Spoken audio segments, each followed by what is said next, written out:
皆さんごきげんよう、上川カールです。今回取り上げる話題は、戦争の下準備が進んでおり、だんだんと情勢が悪化しているという南米について取り上げていこうと思います。日本人の多くにとって、国際情勢というのはどちらかというと遠い国の出来事であまり関係ないと思う人が多いものです。しかし国際情勢を見ているといずれそのような外の世界で何が起こっているか、その影響は必ず日本にも降りかかってくるというのを理解することができます。今回のお話は南米大陸ベネズエラとその隣国ガイアナとの間における戦争が発生しそうだというお話です。この2つの国、ベネズエラとガイアナを比べた場合において、ベネズエラの方が圧倒的に大きく、そして軍事力も高いです。そのために一旦戦争が始まってしまえば、ガイアナという国は地図から消滅する可能性すらあります。しかし日本ではほとんど取り上げられることはありません。今、世界中での紛争、もしくは戦争といえば、ロシアによるウクライナ侵略、もしくは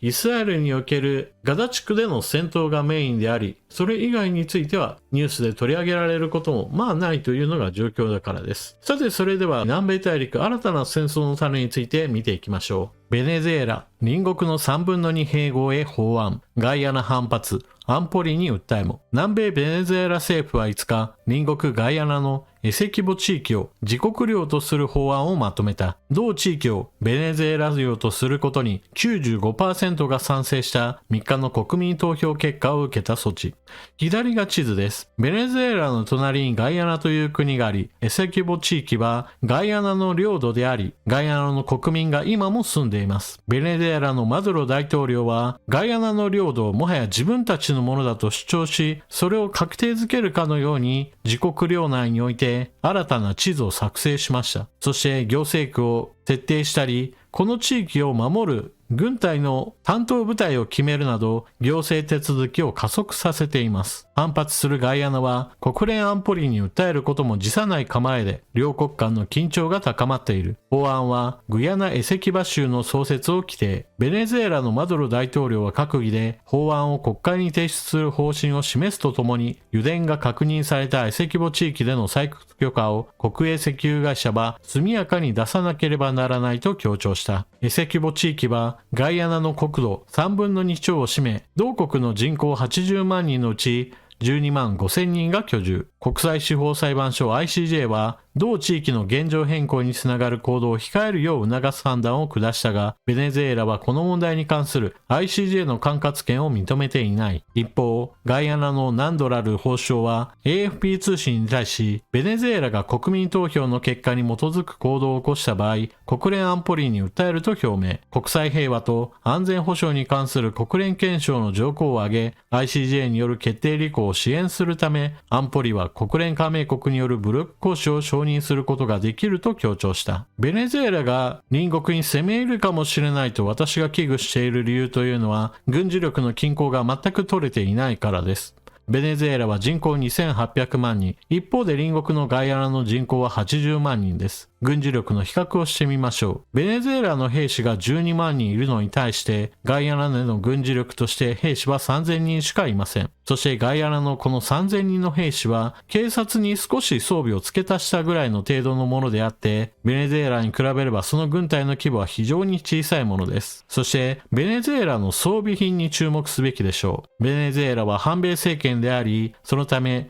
ロシアや中国と非常に友好関係を深めています。装備品を輸入するにも、この両国を頼っていますし、また、国際共同訓練の場においても、ロシアや中国と行動を共にし、軍隊の訓練においても、ロシアの協力を仰いでいます。ベネズエラが隣国に攻め込むかもしれないよという話をした際に、日本人の中には、いやいや、今時戦争なんかしても流行らないでしょうであるとか、得にならないといった話をする人たちがいます。しかし、得をするかしないかといった観点は、あくまでも戦争をする理由、戦争が発生する理由の一つに過ぎず、それが全てではありません。ベネズエラの場合だと、まず第一に隣国ガイアナにおいて、海底油田などでかなりの資源が見つかりりました。それだけであればベネズエラにおいても海底油田はあり、その埋蔵量は世界有数です。そういった意味ではベネズエラはガイアナを狙う理由はないんじゃないかと考える人もいるわけですが、ガイアナにおいては今まさに開発が進んでいるところで稼働可能な施設がたくさんあります。かつてベネズエラにおいても海底油田の採掘が非常に盛んだったのですが、時の政府が海外資本の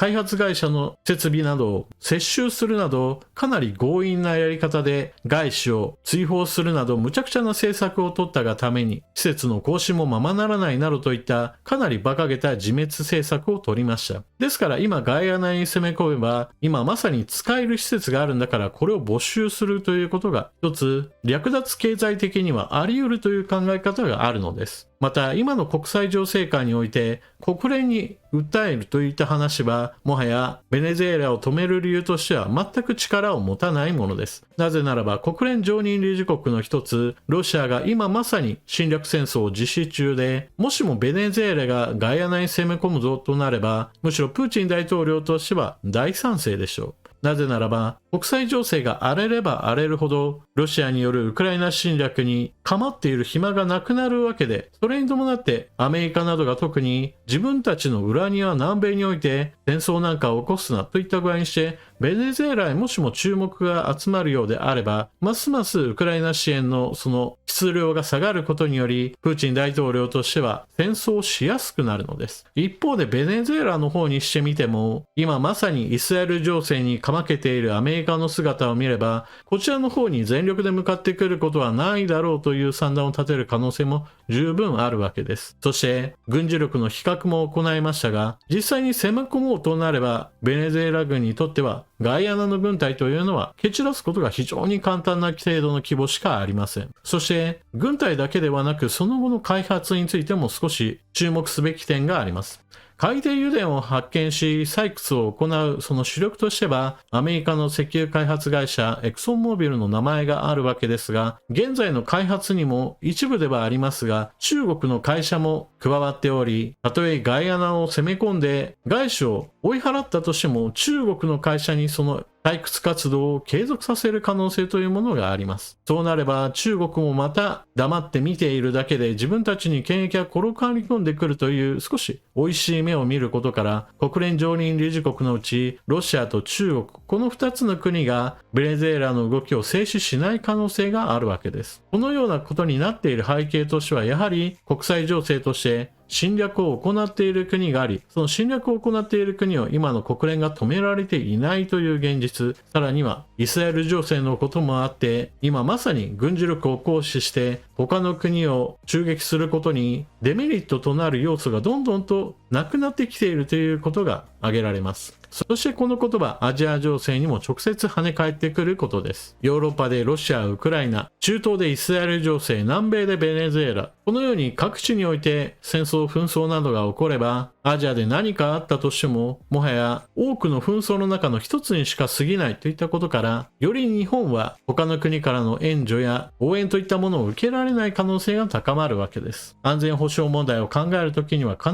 ず自分の国の中だけではなく周りがどのような状況になっているかを見る必要があるでしょう。今回の南米の件は実際に戦争にはならないかもしれません。しかしそうなったとしても何らおかしくない国際情勢にあることはぜひともご理解ください。というわけで今回の動画はここまで。最後までご視聴いただきありがとうございました。チャンネル登録していない方はぜひともチャンネル登録していってください。そして動画を見終わった後は評価ボタンのクリックを忘れなく。そして役になったなと思う方はスーパーチャットや他の方へのおすすめをよろしくお願いします。それでは次の動画でまたお目にかかりましょう。またね。